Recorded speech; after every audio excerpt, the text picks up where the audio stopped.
اعوذ باللہ من الشیطان الرجیم بسم اللہ الرحمن الرحیم ګرانو کلیوالو السلام علیکم امید دی تاسو بخیر الله مرو جوړ ساته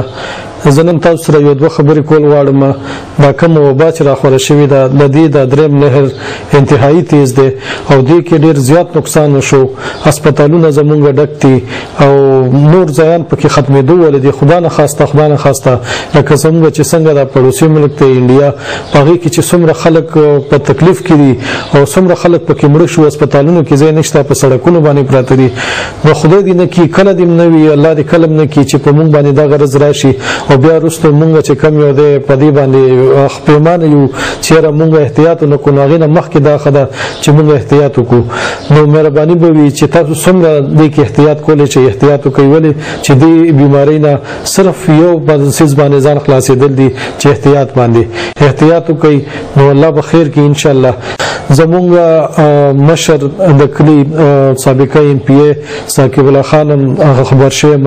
چې بیمار دی الله دې هغې له صحت ورکړي نور کلي کې چې زمونږ څوک بیماران دي نو الله دې ټول له صحت ورکړي ټول مسلمانان او ټول مسلمانان او بالخصوص د پاکستان چې څومره خلک بیماران دي الله دې هغې له صحت ورکړي او موږ تاسو له دې خدای عمر او ژوند درکړي دا روژه ده په دې کې چې څومره عبادتونه کولی شئ او الله ته سوال کولی شئ چې دې کې به زمونږ سوالونه ډېر زیات قبلېږي نو دعا وکړئ چې دا وبا زمونږ د ملک نه خدای ختمه کړي د نن احتیاط سبا د جړا نه بهتر دی ډېره مهرباني السلام علیکم